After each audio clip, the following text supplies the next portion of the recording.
Imagine, just for a second, typing exactly 2 letters, an L and an O, and having an entire communication network completely crash. I mean, literally shut down.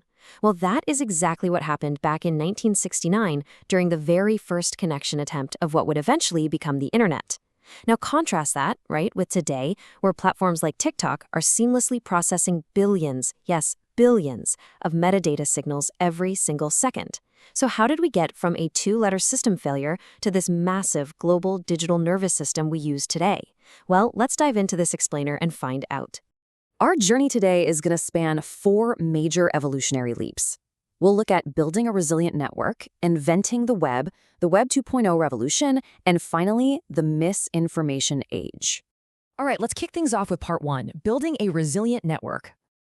What's absolutely fascinating about this evolutionary arc is that every single time brilliant minds solved a massive problem, their solution just naturally spawned a completely new challenge for the next generation. So, let's rewind to the mid-20th century, right in the thick of the Cold War.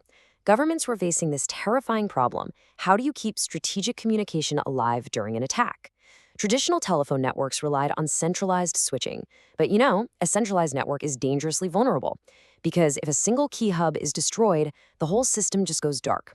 The military realized they desperately needed a decentralized mesh network. They needed a system that dynamically adapts, reroutes, and survives even if several nodes are completely wiped out. It's honestly wild to look at the sheer speed of this evolution. We go from these theoretical Cold War concepts in the 60s to ARPANET's first experimental connection in 69, and then boom, by 1983, the TCP/IP protocols officially birthed the modern internet, which allowed completely independent networks to seamlessly interlock. So, how did they actually build this decentralized web? Well, the secret sauce here is packet switching. Back in the 1960s, Paul Barron and Donald Davies independently realized that, hey, instead of sending a message down one dedicated line, you can slice it up into small segments, or packets. These packets can then travel entirely independently across multiple different routes, bypassing any congestion or destroyed nodes, and then, almost like magic, they reassemble perfectly at their destination. I absolutely love this quote. J.C.R. Licklider was the guy leading the charge on putting these theories to the test, and he had this wonderfully whimsical ambition. He didn't just want a military tool. No, he conceptualized an intergalactic computer network. That grand, totally sci-fi vision laid the exact conceptual groundwork for the experimental ARPANET system. Which brings us right back to our hook. In 1969, the very first message was sent between nodes at UCLA and Stanford. They tried to type login. They typed L, they typed O, and system crash. The whole network went down.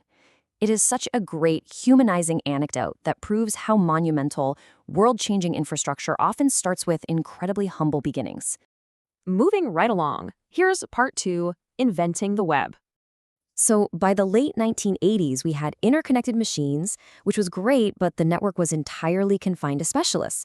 Scientists at places like CERN were getting incredibly frustrated because they couldn't easily share data across all these incompatible systems. Well, that all changed in 1989. A software engineer named Tim Berners-Lee proposed a universal framework. He realized that we shouldn't just connect computers, we needed to connect digital documents themselves. Working alongside Robert Caliow, Berners-Lee built 3 architectural pillars for this World Wide Web. You've got HTML to structure the documents, HTTP to govern how browsers communicate with servers, and the URL to locate any given resource. It's just this beautifully simple, modular design that perfectly separates content, communication, and location. But keep in mind, the web was still heavily text-based up until the early 90s release of the Mosaic browser. Mosaic was this intuitive, graphical window to the world. Suddenly, you didn't have to be a computer scientist to use the internet. This graphical leap was a massive game changer. It's what really sparked the explosive global expansion of the e-commerce and publishing landscape that we all basically live in today. This brings us to part 3, the Web 2.0 revolution. Okay, so here was the next problem. The early internet was essentially just a giant, static information repository. It was a read-only web where you just, consumed data.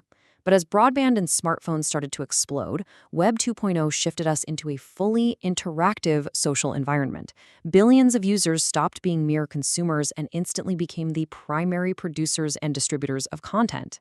Now, the underlying mechanics making all of this possible run on something called the social graph. The major turning point here was the breakthrough architecture of Facebook back in 2004. Instead of forcing you to search for information, algorithms started actually curating your stream for you. They began processing massive amounts of behavioral data. I'm talking about your likes, your clicks, your watch times, just to feed you highly personalized content. Whether it's the sheer broadcasting power of YouTube and TikTok or the microblogging of Twitter, these titans all share the exact same economic engine, the attention economy. I mean, consider your own social feeds right now. These platforms pioneered a business model where your engagement is literally turned into highly targeted advertising data. You aren't just the audience anymore. Your attention is the product. And that brings us to a really massive society-shifting question. We solved the connectivity problem, we solved the user participation problem, but what happens when information becomes infinitely abundant? Let's look at part 4, the misinformation age. For pretty much all of human history, information was scarce. The internet completely reversed that, making digital copying virtually free and infinite. But let's dive into the darker consequences of that abundance. Network theory actually shows us that misinformation spreads through digital networks exactly like a contagion in epidemiology. Because false information is often more novel and emotionally stimulating, it regularly outpaces verified facts. And those exact same algorithms that were designed to maximize our engagement, well, they unintentionally lock us into echo chambers that just reinforce our existing beliefs. This brings a really crucial philosophical concept to the forefront, epistemology. That's essentially the study of how we know what we know. In our modern, decentralized world, the primary challenge has completely shifted. It's no longer about finding information. I mean, you have all the information in the world right there in your pocket. The real challenge now is critically interpreting it. So the crucial takeaway here is this. We absolutely need to upgrade our minds to keep pace with our networks. To navigate today's digital landscape and truly build a bridge to an AI-integrated future, things like digital literacy, critical thinking, and scientific reasoning aren't just academic buzzwords anymore. They are absolutely essential survival skills for the modern internet. And I think that brilliantly illustrates the ultimate challenge of the digital web.